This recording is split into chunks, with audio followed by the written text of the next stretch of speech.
But বিষয় হচ্ছে যে আমি তো আসলে আপাতত আমি রাজকে নিয়ে টেনশন করছি যে আমার রাজ কোথায় আছে, আমি রাজকে কিভাবে পাবো। টেনশন করতে করতে আমার জ্বর চলে আসছে। সো মানুষ যখন মন ভালো থাকে না, শরীর ভালো থাকে না, তখন তার মাঝে অন্য কিছু চিন্তা কিন্তু মাথায় আসে না। সো আমার মাথায় অন্য কিছু আসছে না। আমি শুধু এখন রাজকে হন্য হয়ে মানে খুঁজতেছি যে আবার রাজ কোথায়। না, পেটে খাবার না, মনে যদি শান্তি না থাকে কোনো কিছুই হয় না। আপনার মতো একটা মেয়ে বিয়ের জন্য একটা ছেলের কত স্যালারি থাকা প্রযোজ্য বলে আপনি মনে করেন? আমি তো শুধু ভালোবাসা চাই, আমি আর কিছুই চাই না। কোনো স্যালারি চিনি না, কোনো খাবার দাবার চিনি না। আমার শুধু ভালোবাসার মানুষ আমাকে ভালোবাসে, বেশি আমার কাছে থাক, আমার কাছে থাকবে। ও যদি আমাকে রাস্তাও থাকে, আমি এরপর রাস্তাও থাকতে চাই। আমার তো কিছু প্রয়োজন নেই ভালোবাসা ছাড়া। আমি তো জানতাম না রাজের বাড়ি হলো আপনার ধানমন্ডি রায়ের বাজার। আমি যখন রাজকে জানতামই না, রাজ আমাকে কিছুই বলে নাই। আমি এরপর রাজের সাথে সারা রাত যে বাইরে ঘুরতাম না গাড়ি দিয়ে, ও আমাকে নিয়ে ইচ্ছে কইরা এই ধানমন্ডির লেকে বসে থাকতো ভোর রাত পর্যন্ত।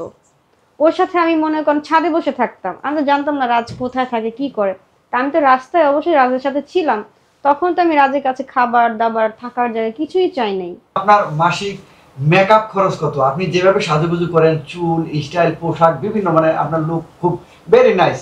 আসলে আমি না আজ পর্যন্ত কখনোই কোনো কিছু, স্পেশালি খাবার দাবার, আমার মেকআপ, কখনো আমি হিসাব করে দেখি না আমার কত খরচ হয়। তবে অনেক খরচ হয়, কারণ আমি যেই ফেস ওয়াশ বা যেই প্রোডাক্টগুলো ইউজ করি অনেক দামি, অনেক ভালো ব্র্যান্ডের।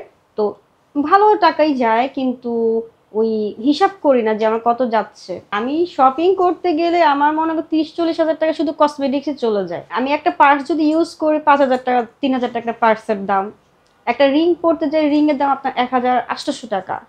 এখানে আমি যদি আপনার হেয়ারের কথা আসে, আমার প্রত্যেকটা হেয়ার মনে করেন 25,000, 15,000, 8,000 এরকম করে দাম।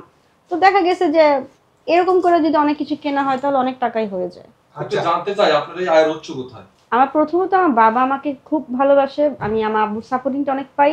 এছাড়া আমি তো আপনার এই যে আপনি বলেছে কাপড়ের যে বিজনেসটা করি, আমি অনলাইনে কাপড় সেল করি, ওইখান থেকে আমার ইনকাম আসে। এবং আমার যে বাড়ি আছে, মানে আমার বাবার বাড়ি বলছি না, আমার ঢাকার বাইরেও বাড়ি আছে, ওইখান থেকে আমি ভাড়া পাই, রুম ভাড়া দিয়ে আমার কিছু ওইখান থেকে কিছু টাকা আসে।